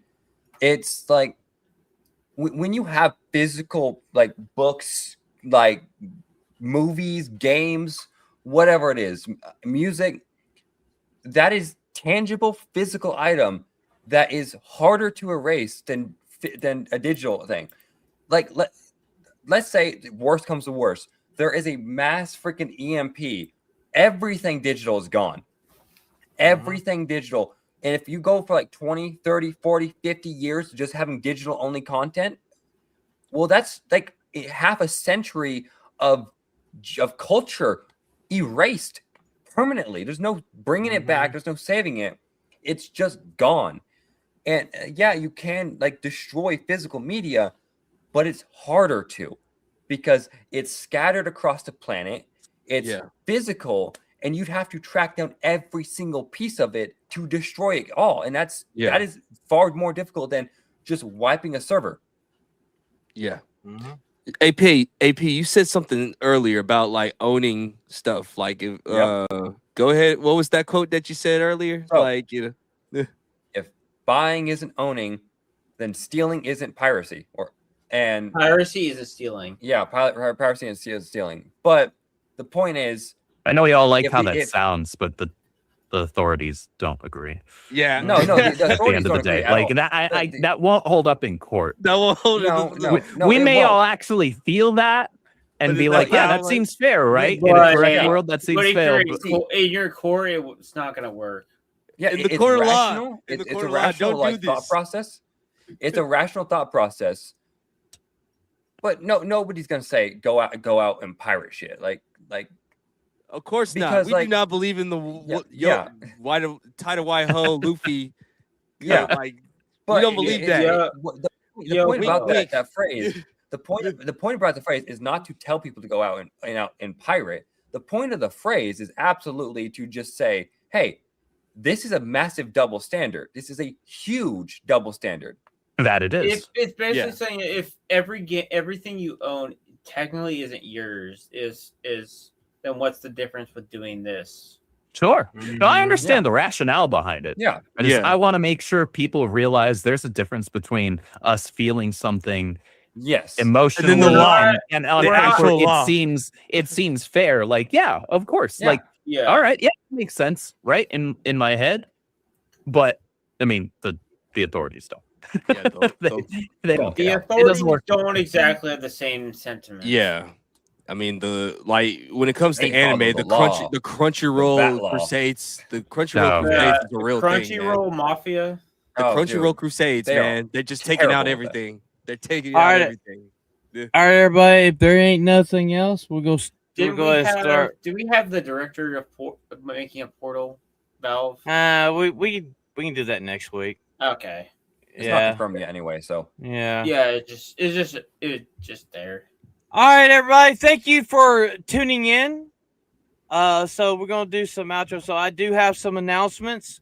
So this Saturday will be the anime show. We're gonna be talking about Avatar: The Last Airbender. Tomorrow night in the official For the Homies Discord, we will be watching the original G.I. Joe 86 cartoon movie for Patriot Movies for matinee. This hey, Saturday is the 4th of July. What's more American than G.I. Joe? 250 years of badassery. Yo Joe. Also Sunday is matinee. We're gonna be talking about that. So let's go around the horn. So Kreese, what you got going on? Monday and Tuesday I'm doing cultural videos. So like I just did a Supergirl video. Supergirl sucks. Wednesdays, anime homework in the For the Homies Discord, and then later on that night, me and Vagabond got ninjas at night. Thursday, For the Homies podcast. I don't think we have nobody, so that I don't see anybody on our list so far. And then Fridays, I usually do a show on Anime Heads with DA, Derek Anderson with the nightcap. So so yeah, come check us out on that. So that's what I got. And Anime Side Quest. So that's it. Ebola vote. Okay. I got my videos Monday, Tuesday, stream with Sophie Wednesday. Date night. Yeah, okay. My Thursday stream. No, I was waiting for Phantom to say it. Thursday, which I do my own stream a few hours before here. Anime with the homies, which you're gonna see me not have a fun time talking about Avatar, the TV show. Oh boy. Yeah, I'm gonna be raging a bit. Then Vagabonds stream a Sunday, but then we have gaming with the homies every Saturday, except the first week of every month, and that's about it for me. Atomic, what you got going on? All right, so you can find me on my YouTube channel, Atomic Patriot, of course. I upload Monday through Fridays, and I have a big interview guest coming out this week. I'm excited for that. Not next week, but this upcoming week. And you can also find me on X, where I do a pretty good job at offending people. You can also find me on Critic List, where I've been doing a lot more movie reviews. And you can also find me on Kick, where I still do nothing. Also, buy the merch, and specifically, don't be gay, can't be a shirts. Andrew, go ahead. Get the rest of the time is for you, sir. Is this for him? Right. Atomic. Yep. Okay.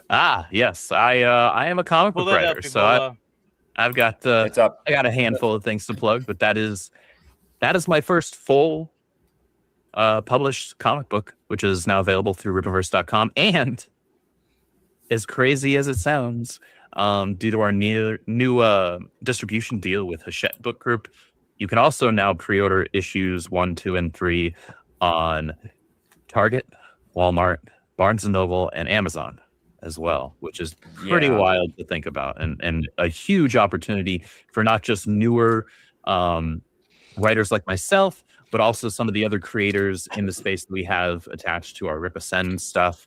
So I think that's super, super exciting and a wonderful opportunity to have new creators be able to get their work out there in front of the actual masses, right? It's one thing to crowdfund. It's one thing to do stuff on your own, isolated internet platform. It's another thing to just be available worldwide through various large bookstores. So that's honestly pretty incredible. I'm very blessed for that. This is the superhero origin story of a young speedster.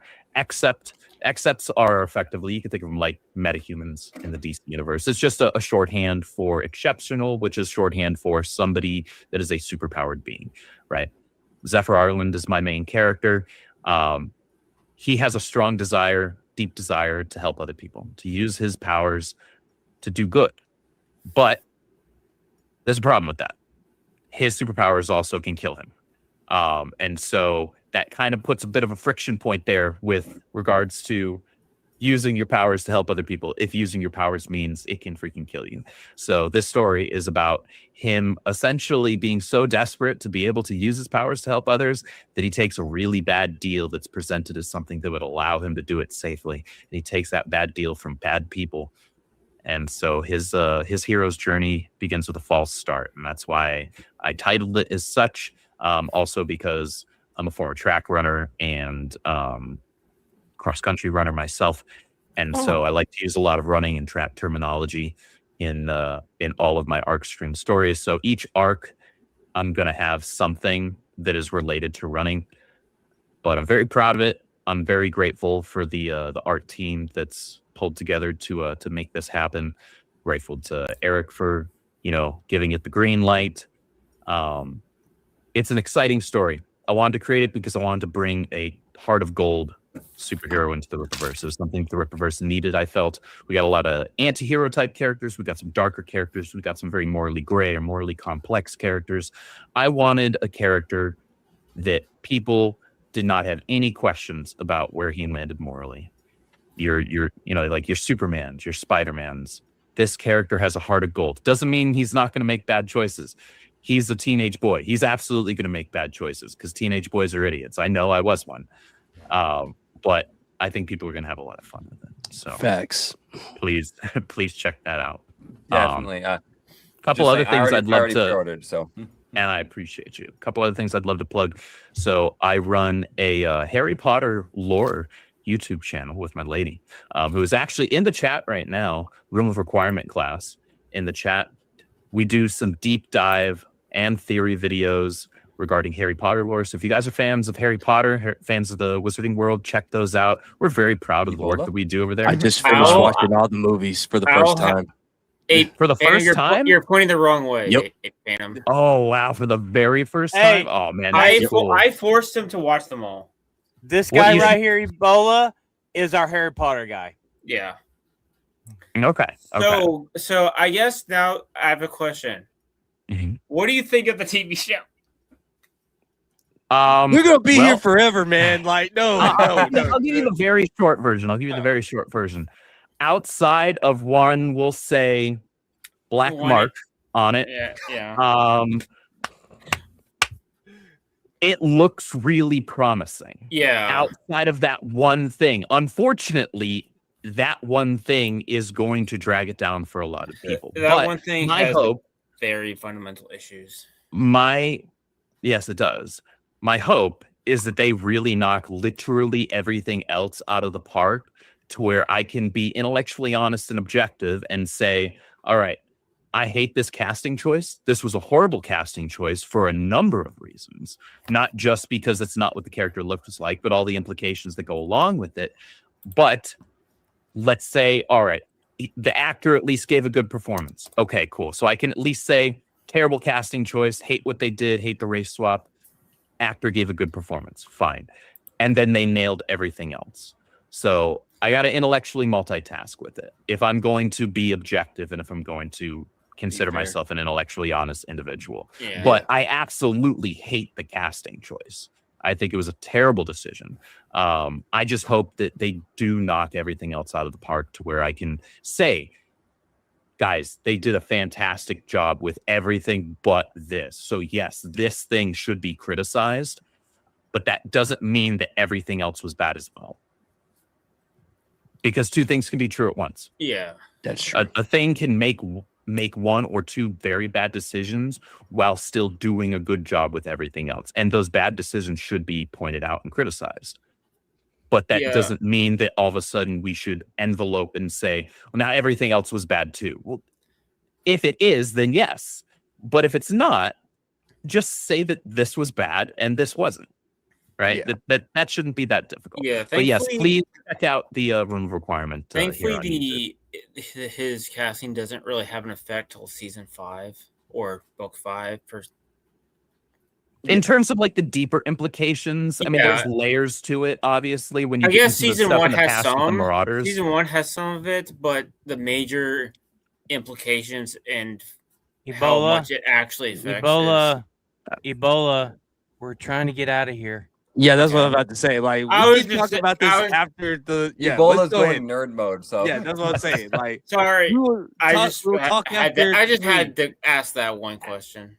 After the fair enough. Please check out our channel. I shall. Anything else, Andrew? Before we my only other thing is and my boy Mav is in the chat. Foil Variant, that is my buddy Spencer's and mine's new comic book review podcast channel that we do here on YouTube every Thursday evening. Okay, gotcha. So please check that out as well. All right, fam. Take us out. Thank you, Andrew. Thank you, Andrew, for coming on, and thank you for having me. Yeah, and at least we love the Rippaverse, and you guys are doing great things. You guys are better than Marvel and DC and everybody out there right now, hands down. Probably the greatest. We're doing our best. Probably one of the greatest comic books I've seen in a long fucking time, and well worth it. So thank you guys for tuning in, and we'll see you guys Saturday night. Anime with the homies. Good night, everybody. And before I leave, In the words of Oh, no. Vagabond, don't be gay, campia. Bye, everybody. Peace. 250 years of badassery. America, fuck yeah. America. Yeah, if StreamYards would work and not lag on me like it's been doing like the entire freaking night. It's AP's fault. America. Yeah, I have this omnipresence of abilities to just mess with everything. AP's French. Okay, that's too far. No, I'm kidding. It is still too far, but I love you. I love you, StreamYards. I love you, StreamYards. yes, Nishi, we are aware we're still alive. We are. We very aware of know. that. We know. Yeah. Oh, Phantom is now.